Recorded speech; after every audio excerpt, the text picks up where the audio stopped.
Bom, entramos ao 11º dia da guerra. Para falar mais sobre isso, a gente conversa agora com o cientista político Márcio Coimbra. Márcio, obrigado pela participação aqui conosco no Mundo Record News.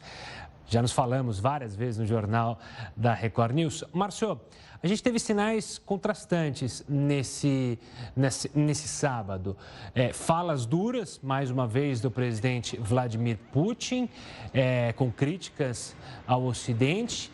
E, ao mesmo tempo, uma movimentação diplomática bem intensa, com participação de Israel, de China, o presidente francês Emmanuel Macron, também nomes importantes das autoridades americanas conversando com as autoridades ucranianas. Qual é a leitura deste sábado, na sua visão, Márcio? Gustavo, uma vez mais, muito obrigado pelo convite. Uma enorme satisfação estar aqui na Record News, falando com todos os telespectadores do canal. Realmente nós estamos passando por um período de cada vez maiores e mais intensas negociações, porque o mundo tenta evitar a escalada da guerra. Então este é o grande problema para o mundo hoje, a escalada do conflito. É o medo de que este conflito ele transborde as fronteiras da Ucrânia e entre nos países da OTAN e entre na União Europeia, o que passaria a envolver todos os membros da OTAN, passaria a envolver a Rússia, passaria a envolver a Ucrânia, ou seja, uma guerra que ninguém consegue imaginar o final, especialmente em função do poderio nuclear da Rússia e do poderio nuclear da OTAN.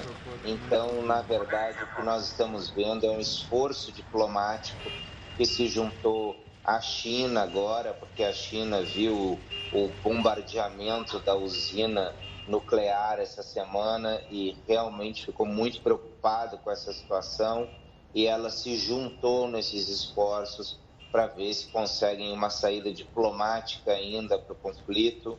E assim como outros países estão se empenhando bastante, como por exemplo a França, os americanos que se encontraram com os chanceleres, o chanceler americano e o chanceler da Ucrânia se encontraram na Polônia.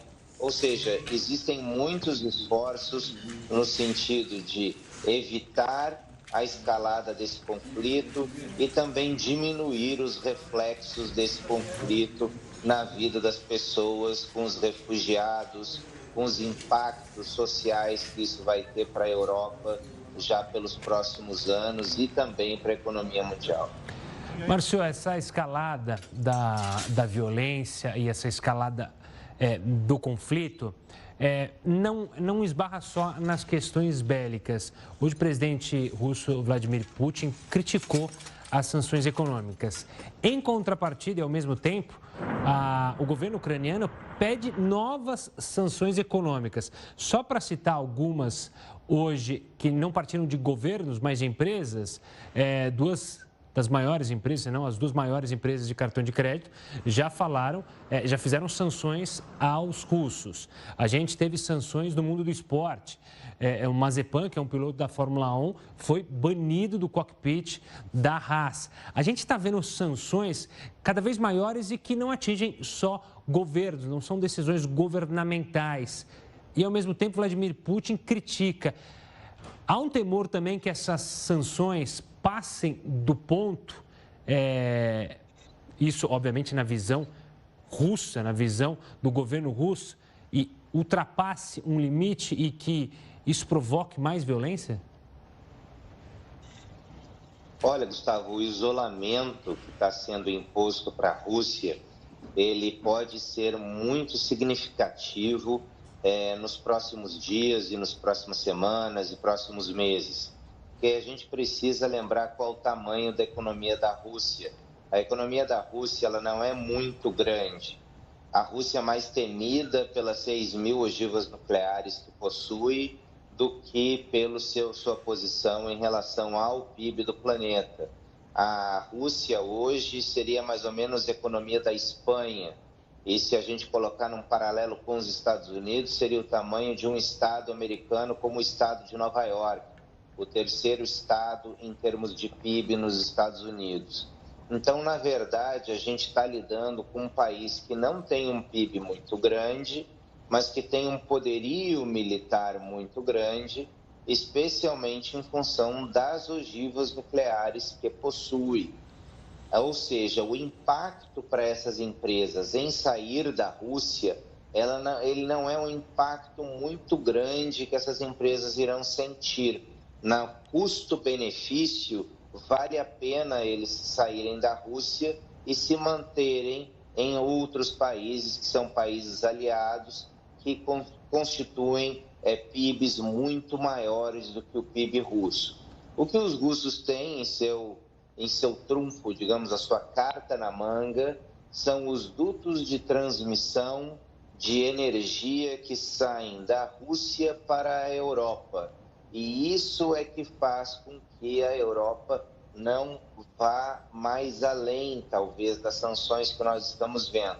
As sanções são duras, elas visam atingir o regime, mas elas também visam tornar a situação difícil para que a população comece a pressionar o governo da Rússia para evitar que esse governo tenha uma maior força internacional. E também estrangulando a economia da Rússia, isso diminui a capacidade de investimento militar dos russos. Então, é algo também que pode vir a gerar resultado. Mas voltando à questão dos dutos que eles têm de gás, de transmissão de gás, existem vários dutos hoje que passam pela Bielorrússia, outros que passam pelo norte, passando pelo mar, outros passam pela Ucrânia, que são os mais antigos, os mais estratégicos, e hoje já existem outros dutos que passam pela Crimeia, né? Então, na verdade, a Rússia, ela mobilizou muito do gás para a Europa, criou alternativas fora da Ucrânia para esse gás chegar na Europa, ao mesmo tempo que a Europa passou a desnuclearizar a sua gestão de energia, ou fechar as usinas nucleares, e passaram a depender mais do gás russo. Então, Vladimir Putin tem essa carta na manga, especialmente em época de inverno, como a gente está vivendo agora, ou tempo mais frio, a gente pode perceber que a Europa está dependendo muito desse gás russo. Então, na verdade, é um jogo de nervos que existem entre os dois lados. O quanto você pode apertar a Rússia de um lado e o quanto que a Rússia é capaz de revidar com a questão do gás do outro lado. Então, é esse jogo de nervos e esse equilíbrio está dando o tom das sanções que nós estamos vendo até aqui. Márcio, ainda no campo político, em outros conflitos, a gente sempre teve um protagonismo muito grande do governo americano, dos presidentes dos Estados Unidos. Nesse, a gente pode dizer que esse protagonismo, até por não ter uma empatia interna nos Estados Unidos de Joe Biden, esse protagonismo está muito mais na Europa, hoje pelos países europeus e pelos líderes europeus, com um protagonismo maior na tentativa de gerenciar essa crise? Olha, eu acho que claramente a função geográfica, e a gente também tem aí os resultados dessa guerra, elas batem à porta da Europa. Refugiados, né? Questão de segurança, os limites territoriais, eu acho que tudo aí passa pela Europa, muito mais do que os americanos. Agora, curiosamente, os americanos têm uma tradição isolacionista, eles não gostam de se meter em conflitos internacionais. Eles relutaram muito para entrar na Segunda Guerra Mundial, eles sempre relutam para entrar em conflitos, a não ser recentemente no Iraque, algumas questões pontuais, como o Vietnã, mas a opinião pública americana, o americano médio, ele não gosta de ver o seu país envolvido em conflitos e não gosta que o país tome uma posição de polícia do mundo. Então, me parece que ao longo dos últimos anos vem se consolidando cada vez mais esse poder do voto dos americanos nesse sentido, que é o voto do americano médio, longe das grandes cidades, mais do interior. Esse não quer saber de conflitos, não quer saber que seu imposto seja gasto em um outro lugar do mundo, que ele não vê nenhuma relação com a sua vida cotidiana.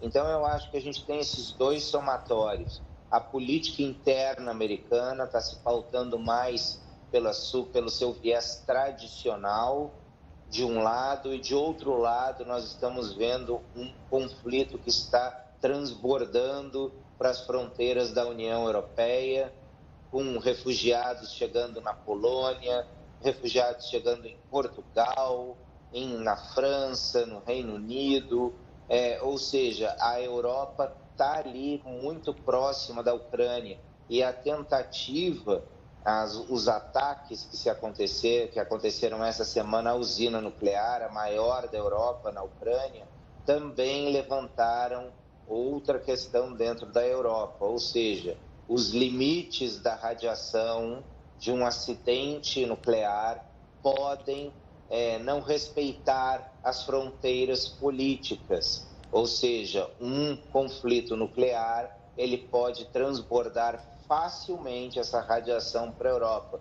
Então, a Europa acho que está bem focada, muito mais do que isso, muito mais do que os Estados Unidos, também pela sua posição geográfica estratégica ao lado da Ucrânia. Essa posição geográfica chama atenção também hoje por uma notícia divulgada nesse sábado, que americanos, e aí, como você mencionou, na Europa, geograficamente ali, tentando lidar com o conflito, mas de outro lado, os Estados Unidos, hoje, representantes do governo americano viajaram justamente para a Venezuela, um país que defendeu há pouco o governo de Vladimir Putin, e muitos democratas e republicanos veem a possibilidade dessa viagem para justamente um acordo com Maduro para que as sanções, se atingirem a questão energética da Rússia, ali Maduro seja uma solução. Como que o senhor vê, Márcio, essa movimentação, mais um passo de tentar isolar a Rússia, buscando agora um aliado e, obviamente, usando o fator econômico para seduzir os venezuelanos? Eu acho muito difícil que se consiga um acordo com Maduro e com a Venezuela, especialmente em função das ligações umbilicais que existem entre Rússia e Venezuela. A Venezuela é o principal ponto de entrada para a América Latina da influência russa, seja com o seu soft power, né, com muitos cursos que existem de intercâmbio para a Rússia, que são oferecidos para os diversos países, mas também a presença da imprensa russa, da influência russa na América Latina, pela RT News, pela Sputnik News, que se espalhou bastante pelo continente, que tem tentáculos por todos os lugares, né? Empresas associadas a pessoas ligadas ao regime de Maduro, com russos, a presença militar russa na Venezuela, ou seja, o governo Maduro, ele é, de uma certa forma, também um governo tutelado por Moscou. Então, os americanos não acreditam que os americanos ou qualquer outro país que tente furar essa situação vá conseguir. Me parece que o porto seguro dos russos no nosso continente está na Venezuela, e as relações elas são muito mais umbilicais, elas são muito mais profundas do que a gente vê em todos os dias. Então, existem empresas e magnatas e políticos russos envolvidos em negócios na Venezuela. Algumas reportagens no Brasil já mostraram isso em tempos recentes, reportagens investigativas vêm mostrando isso bastante. Quais seriam essas empresas de fachada, ou seja, existe uma ligação muito profunda entre esses dois países. Então, eu não acredito que a Venezuela possa suprir esse vácuo que pode vir a ser deixado pela Rússia. Eu acredito que outros países da OPEP que são mais próximos dos americanos, como a Arábia Saudita, tem maior capacidade de passar, de preencher esse gap que pode vir a ser deixado pela Rússia nesse momento. Márcio, obrigado. Sempre um prazer recebê-lo aqui e ouvir as suas análises. Infelizmente, dessa vez, falando sobre um conflito, uma guerra da Ucrânia. Um forte abraço e até uma próxima. Muito obrigado, Gustavo. Uma satisfação enorme estar falando com vocês aqui nessa manhã de domingo. Um ótimo domingo, Márcio.